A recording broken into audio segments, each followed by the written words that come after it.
It's midwinter. Temperatures outside are well below zero. And suddenly the heat goes out. Not in your home, not in your office, in your hospital. Within hours, patients are being moved. Surgeries are being canceled. Emergency departments are under tremendous pressure. And the question is no longer operational. It becomes immediate, visible, and very public. Across healthcare, infrastructure failures are increasing in frequency and impact. And when they happen, they don't just create inconvenience, they affect patient safety, continuity of care, public trust, and ultimately board accountability. But here's the governance gap. Most boards don't see infrastructure as their responsibility.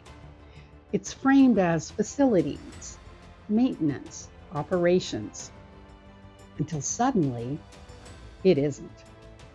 Because infrastructure risk is not just technical, it's a governance issue directly tied to duty of care and organizational resilience.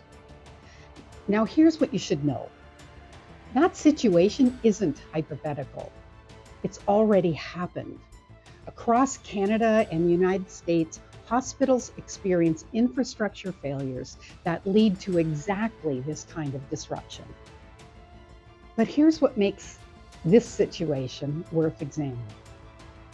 They're rarely caused by a single catastrophic mistake. Organizations already know their infrastructure is aging. Their capital investments are constrained. Their systems are operating within standards. And at the board level, the risk is often visible, but only in a limited way. It sits in reports. It appears in capital discussions. It's categorized as operational.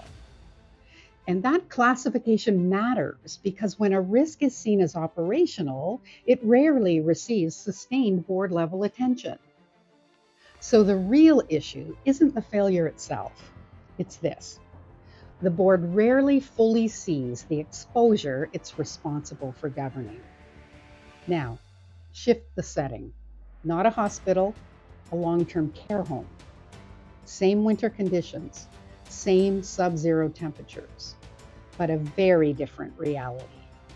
When the heat fails here, there's no surge capacity, no ability to relocate internally, no buffer.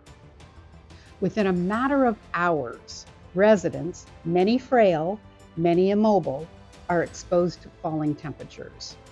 Staff are scrambling to find blankets, portable heaters, alternative spaces. Families are calling. Regulators must be notified. And decisions have to be made quickly. Do we move the residents? Where do we move them? And how do we do that safely? Because in long-term care, this isn't just a system failure. It's someone's mother. It's someone's father. The risk is immediate, it's personal, and it is unforgiving. And yet, at the board level, the questions are often the same. Is infrastructure risk visible? Are contingency plans truly understood? Has the board defined what level of disruption is unacceptable? But here's the difference. In long-term care, there is far less room for delay. Time to failure is compressed. Tolerance for disruption is near zero, which means governance gaps don't unfold over months. They show up in hours. Different environments, different pressures, but the same underlying governance question.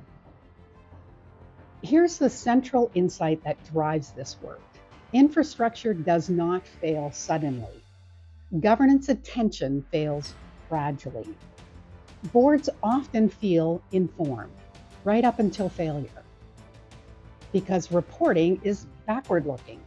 Assurance is accepted, not tested. And risk is categorized in ways that keep it off the agenda.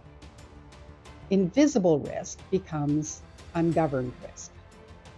This is exactly why Governance Solutions, in partnership with Thermogenics, created From the Boiler Room to the Boardroom, a program designed specifically for boards and senior leaders, not to turn directors into engineers, but to help them see infrastructure risk differently, to govern it more effectively, and to intervene before failure becomes visible.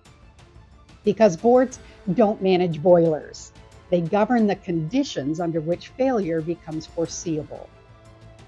So in this session, you will learn 3 critical things. First, how to see risk earlier by ensuring infrastructure risks are visible in the boardroom. Early warning signals reach the board and critical dependencies are clearly understood. Second, how to govern without getting operational. You'll clearly distinguish the difference. Management manages risk. Boards govern exposure. And you'll learn how to test assurance, define escalation thresholds, and ask better questions. Third, you'll leave with a practical tool to take action immediately. A governance level infrastructure checklist, not a technical one, not an operational one, but one designed to help boards identify blind spots, strengthen oversight, and improve resilience. So let me leave you with one final question. If a critical infrastructure risk never reaches your board agenda, is it actually being governed? This program is designed to help you answer that question before the breakdown occurs or the system stops. Join us for From the Boiler Room to the Boardroom, Business Continuity Risk when the system stops. You'll learn more at governancesolutions.ca/system stops or through the link in the description below.